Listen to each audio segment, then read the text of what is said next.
Selamat pagi saudara-saudara yang terkasih di dalam Tuhan Yesus, dan salam sejahtera untuk kita sekalian dimanapun kita berada. Kiranya kasih Kristus melimpah di dalam kehidupan kita. Berjumpa kembali dalam program Resapi Renungan Sapaan Iman GKJ Margodan. Sebelum kita merenungkan sebagian firman Tuhan, terlebih dahulu kita berdoa. Mengucap syukur ya Tuhan, jikalau sampai detik hari ini kami masih dapat rasakan cinta kasih Tuhan. Dan sebelum kami melewati dan melangkah kehidupan hari ini, kami akan merenungkan firman Tuhan. Tolong kami ya Tuhan, agar kami dapat mengerti, memahami setiap firman Tuhan dan nasihat dari Tuhan. Di dalam nama Tuhan Yesus kami berdoa. Amin. Yang menjadi dasar perenungan kita hari ini terambil dari kitab Yosua pasal 24 ayat 15. Kitab Yosua pasal 24 ayat 15 tertulis demikian. Tetapi jika kamu anggap tidak baik untuk beribadah kepada Tuhan, pilihlah pada hari ini kepada siapa kamu akan beribadah.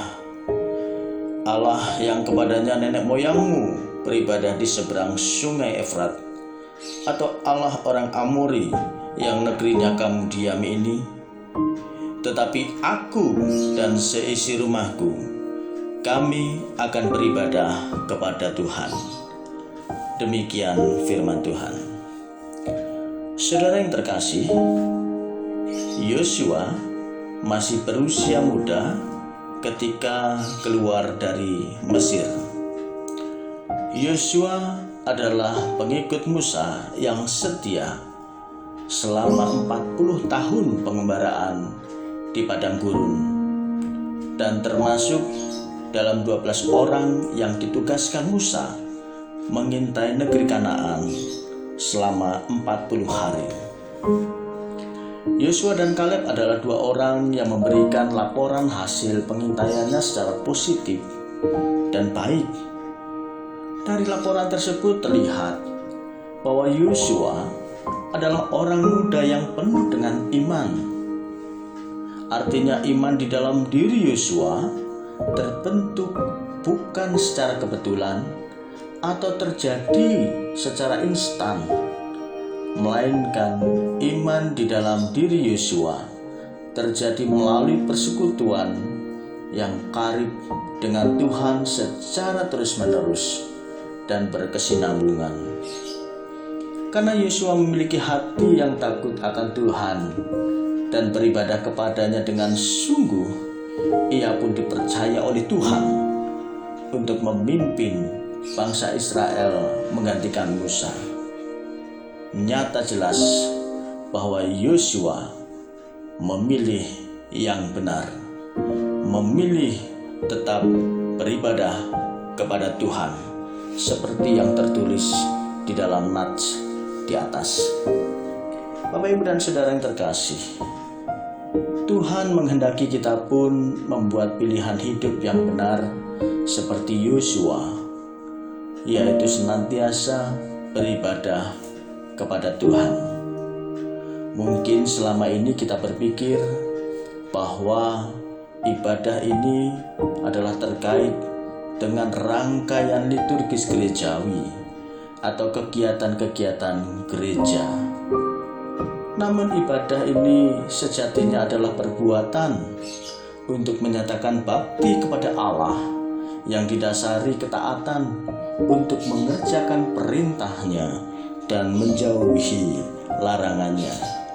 Jadi, ibadah bukan sekedar melakukan kegiatan atau aktivitas gerejawi.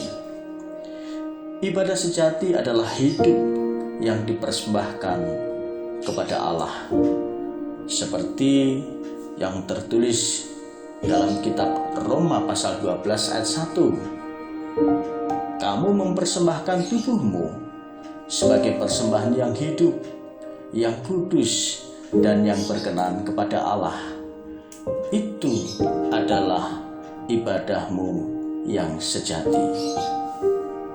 Saudara terkasih, jadi dimanapun, kapanpun, dan dalam situasi apapun, kita hendaknya tunduk sepenuhnya dalam pimpinan Roh Kudus, karena Tuhan menghendaki kita juga memiliki pilihan yang benar seperti Yosua, yakni tetap menetapkan hidup langkah kehidupan ini dengan terus beribadah kepada Tuhan, yakni mempersembahkan hidup kepada Tuhan dimanapun kita dan apapun situasinya. Kita tetap tulus dan setia kepada Tuhan. Kiranya kisah Yosua ini memberikan inspirasi kepada kita untuk hidup lebih berkenan kepada Tuhan dimanapun, kapanpun, dan dalam situasi apapun juga.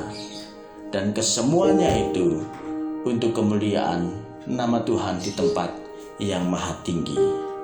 Saudara yang terkasih di dalam Tuhan Yesus, selamat berkarya, selamat menginspirasi kehidupan kita dengan hidup mempersembahkan kepada Tuhan. Dan Tuhan Yesus memberkati kita. Amin.